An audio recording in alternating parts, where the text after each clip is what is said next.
안녕하세요, 토리잘입니다. 전기차 판매량이 디젤 차량 판매량을 앞지르면서 완성차 시장이 전기차, 하이브리드 등 친환경차로 재편되고 디젤 승용차 수요가 도태되고 있습니다.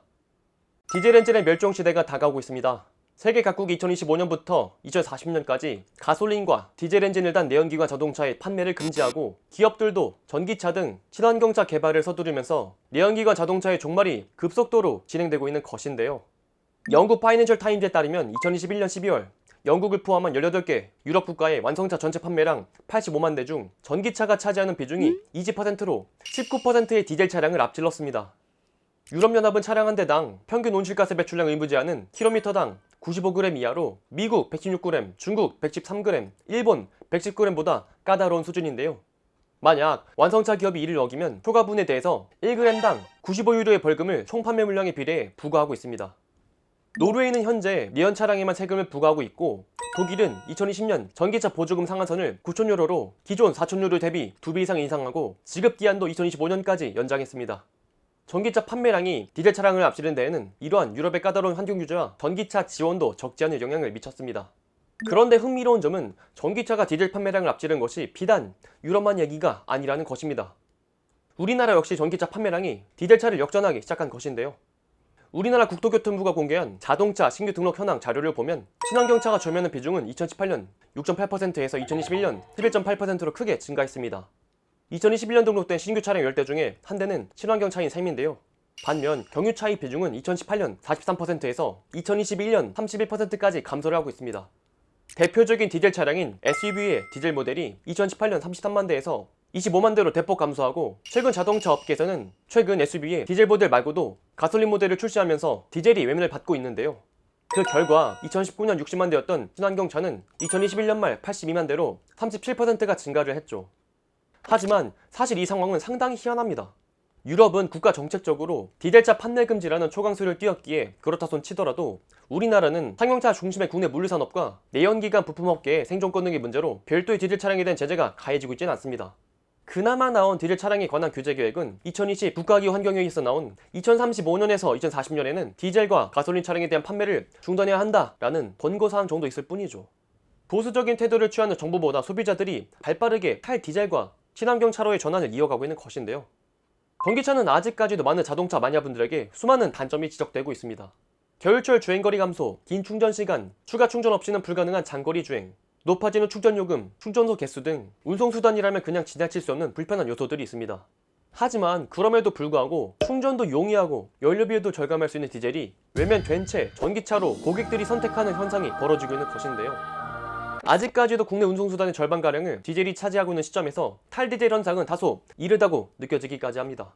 하지만 이렇게 탈디젤 현상이 빠르게 일어난 연유에는 사실 지금은 많이 잊혀진 탈디젤을 시기적으로 앞당긴 역사적인 사건이 있습니다. 바로 폭스바겐의 디젤 게이트 사건입니다. 2015년 폭스바겐을 비롯한 유럽의 자동차 회사들이 배출가스량을 조작해온 사실이 뒤늦게 밝혀진 전 세계를 대상으로 한 희대의 사기 스캔들인데요.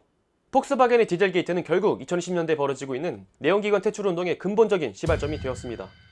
원래 유럽과 일부 국가를 제외하면 디젤은 상용차에만 허가가 되었습니다. 디젤 승용차는 상당수의 나라에선 금지 대상이었는데요. 디젤 엔진이 질소, 산화물 등 유독 배출가스를 가솔린 엔진에 비해 수십 배 많이 생성, 배출하기 때문에 미국, 일본, 중국 등 유럽을 제외한 대부분의 나라에서는 2000년대 이전까지는 디젤 승용차 자체가 금지되어 있었습니다. 우리나라 역시 마찬가지로 2005년까지 디젤 승용차가 법적으로 금지되어 있었죠. 하지만 폭스바겐과 도요타의 세계 완성차 시장의 패권 경쟁이 일어나고 이 두 기업의 경쟁은 먼 훗날 디젤 게이트라는 희대의 사기극의 도화선이 되고 맙니다. 2000년대 초 당시 폭스바겐은 미국 시장을 놓고 도요타와 자동차 시장 패권 경쟁 중이었습니다. 하지만 도요타가 미국 시장에서 렉서스와 프리우스를 출시하며 럭셔리 앤 하이브리드 전략으로 100만 대에 불과했던 폭스바겐과의 시장 차이를 300만 대로 벌리게 됩니다. 도요타에 밀리는 상황을 볼 수만 없었던 상황에서 폭스바겐이 선택한 전략이 바로 디젤 승용차였습니다. 1997년 교토 의정서가 발효됨에 따라 폭스바겐을 포함한 독일 자동차 회사들은 배출가스 규제에 맞춘 디젤 승용차를 위한 매연저감 장치를 개발하는데요. 그런데 개발한 매연저감 장치를 탑재한 디젤 차량을 친환경의 클린디젤이라는 프로파간다를 내세우기 시작합니다. 클린디젤을 내세운 근거는 당시 사람들을 설득하기에 상당히 합리적으로 보였습니다. 매연저감 장치를 탑재한 디젤 엔진이 가솔린 엔진보다 이산화탄소 배출량이 20%가량 적다는 것이었는데요. 실제로 디젤 엔진은 가솔린 엔진보다 10%에서 20% 정도, LPG 엔진보다 20에서 30% 정도 이산화탄소가 적게 배출이 됩니다. 이 점을 착안해서 세계 각국의 정부와 자동차 시장에 강력하게 어필을 하죠. 당시에는 저 수치상으로만 보더라도 디젤차는 가솔린보다 이산화탄소 배출량도 적고 연료 역시 가솔린에 비해 저렴했기 때문에 직관적으로만 본다면 오히려 폭스바겐의 디젤 승용차를 금지하는 것이 더욱더 이상한 상황이었습니다. 결국 유럽 정부들까지 가세하여 디젤 승용차를 밀어주었고 일반 소비자로부터 호응을 얻기 시작하며 그 결과 2000년대 중반 미국 등 상당수의 나라에서 그동안 금지가 되어왔던 디젤 승용차가 법적으로 허용이 되었습니다. 하지만 사실 아무리 면저감 장치를 단다 해도 인체에 치명적인 질소 산화물은 가솔린 엔진에 비해 수십 배, LPG 엔진보다는 수백 배 많이 내뿜기 때문에 이 같은 결정을 지금에서 돌이켜본다면 참 어리석게 짝이 없었죠. 당시 대한민국 역시 EU의 요구에 따라 2005년 정부가 디젤 승용차 규제를 해제하고 디젤 승용차의 국내 판매를 전면 허용했습니다. 그런데 한 가지 재미로만 말씀을 드리면 당시 디젤 리콜, 친환경이나 프로파간다가 얼마나 대단했는지 알려주는 사례가 있는데요. 바로 2009년까지만 하더라도 우리나라에서는 디젤차가 친환경 차로 분류가 되었다는 점입니다. 믿긴 듯이겠지만 실화입니다. 당시의 기사를 살펴보면 전 세계적으로 연비가 높은 클린 디젤 자동차는 전지를 이용하는 하이브리드 차량과 함께 친환경차로 인기를 이끌고 있지만 이런 소개가 나올 정도로 당시까지만 하더라도 디젤 차량을 친환경으로 인식하는 정서가 매우 강했습니다. 게다가 디젤의 경우에는 기존의 휘발유보다 연료비 역시 30% 정도 저렴했기 때문에 디젤 게이트가 터지기 직전 2015년 대한민국 등록 승용차의 무려 44%가 디젤 승용차였을 정도로 친환경과 연료비 절감이란 패러다임으로 디젤 승용차는 폭발적인 성장을 이어나갔습니다. 오죽하면은 2014년 슈퍼볼 광고에는 폭스바겐이 클린 디젤 차가 10만 마일을 달릴 때마다 엔지니어들이 천사로 변하는 광고를 내놓기도 했는데 이 광고의 메시지가 독일 엔지니어들이 지구 환경을 위해 좋은 일을 하고 있는 천사라는 마케팅까지 할 정도였으니까요. 지금이야 돌이켜보면 정말 폭스바겐 얼굴이 참 두껍게 느껴지지만 이 결과로 디젤 차량의 승승장구로 폭스바겐의 매출은 2006년 1040억 유로에서 2015년 2130억 유로로 9년 만에 매출이 2배가 오르는 기염을 분출해냈습니다. 한국도 이러한 클린 디젤 캠페인을 통해서 폭스바겐이 2013년 한국 수입차 2위까지 오르는 기염을 토했으며 2010년대 폭스바겐의 급속한 성장의 주 토대가 되었죠. 하지만 역사는 늘 그러하듯이 거짓은 오래가지 않습니다. 2015년 국제청정운송협회에서 신형 BMW X5 디젤 모델의 배기가스 배출 테스트를 위해 폭스바겐의 제타, 파사트를 비교한 시험에서 거짓이 드러나게 됩니다. 실험의 최초의 목적은 BMW의 실차 성능이 미국 기준 오염가스 배출 테스트를 통과하는 것이었는데요. 그런데 황당했던 점은 막상 BMW는 미국의 자동차 대기오염 배출 기준을 충족을 했지만 기존의 친환경차라고 알려진 폭스바겐의 제타와 파사트의 경우에는 질소산화물 배출량이 최소 20배에서 35배까지 초과한 것입니다. 초기에 미국의 연구팀은 황당함을 금치 못했고 오히려 자신들이 실험을 잘못했다고 판단해서 수차례 실험을 반복했다고 하는데요. 하지만 이 수치가 결국 조작되었다는 것을 알고 미국 환경보호청 EPA를 통해 폭스바겐의 법률 위반을 통보하면서 진실이 드러나게 됩니다. 결국 폭스바겐은 규제를 우회하는 디피트 디바이스를 설치했다는 것을 시인하게 되죠. 폭스바겐이 조작하는 방법은 간단했습니다. 폭스바겐은 미국 자동차 배출가스 환경 기준을 회피하기 위해 폭스바겐과 아우디의 디젤 승용차에 배출가스 저감 장치를 조작하는 차단장치 소프트웨어를 설치해 판매했습니다.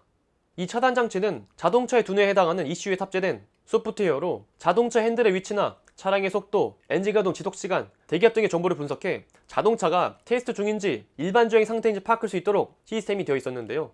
예를 들어 엔진이 가동이 되면 자동차가 계속 속도를 내고 있는데 핸들이 움직이지 않고 있다면 이 소프트웨어는 이 상황을 테스트 중으로 인식하고 배출가스 저감 장치를 최대한 가동시켜 배출가스를 낮추어 안전하게 배기가스 규정을 통과하고 규격을 취득할 수 있도록 해줬다고 합니다. 하지만 일반 주행 상태로 인식하면 배출가스 저감 작동이 멈추게 되어서 유해물질을 배출하는 시스템인 것이죠. EPA에 따르면 일반 주행 상태가 되면 질소산화물이 테스트일 때보다 10배에서 최대는 40배가 많았다고 합니다. 결국 이 일로 미운털이 박힌 폭스바겐은 미국에 21조 원에 달하는 배상을 치르고 유럽은 탈디젤을 가속화시키며 전기차의 전환을 앞세우고 오히려 디젤의 불명예를 지어나가고 있죠. 폭스바겐의 디젤에 대한 신뢰의 무너뜨림이 클린 디젤 시대의 종말을 앞당겼고 결국 기존 자동차 산업의 지각 변동을 불러일으킬 수밖에 없었던 것입니다. 그리고 최근에서야 한국에서도 당시 일어났던 디젤 게이트에 대한 대법원 판결이 나왔는데 벌금 11억 원에 그치고 말았습니다. 현재 국제사회가 산소저감 사회로 사회적 합의에 이끌며 상용차 시장은 수소차로 전환을 앞두고 있고 승용차 부문 역시 점차 전기 및 하이브리드 형태로 변화하고 있습니다. 우리나라의 산업 생태계에 물류 역할을 했던 디젤이지만 인간과 문명은 점차 진화하며 에너지원도 함께 진화했습니다. 목재, 석탄, 석유, 이제는 배터리와 수소 등의 재생에너지로 넘어가고 있죠. 디젤을 몰락한 것이 아닙니다. 그저 우리의 문명 진화와 함께 점차 서서히 작별을 구하고 있는 것이죠. 게다가 디젤은 바로 사라지지 않습니다. 에너지경제연구원이 발표한 에너지 수급 통계에 따르면 2021년 1월 기준 수송용 에너지의 비중은 경유가 49.4%로 압도적으로 점유율을 차지하고 있습니다. 아직까지 우리 산업 생태계에서 디젤은 매우 중요한 역할을 하고 있는 것이죠. 하지만 친환경 에너지 시대로 에너지의 패러다임이 전환되고 있는 만큼 지금 우리가 마주한 현재와 미래 시대에는 디젤 엔진과의 작별을 준비하는 것일지도 모르겠습니다. 오늘 이 영상은 여기까지입니다. 영상의 내용이 좋았다면 구독과 좋아요 한 번씩 부탁드리도록 하겠습니다. 알림 설정까지 하시면 유튜브 토리잘에 영상이 올라오는 대로 바로바로 시청하실 수 있습니다. 그리고 전 여러분들의 모든 댓글을 달고 있습니다. 영상의 내용이 좋았다면 댓글 한 번씩만 꼭 부탁드리도록 하겠습니다. 그럼 저는 또 다음에 좋은 영상으로 찾아뵙도록 하겠습니다. 존경하는 구독자 여러분들, 그럼 다음 시간에 또 만나요. 안녕!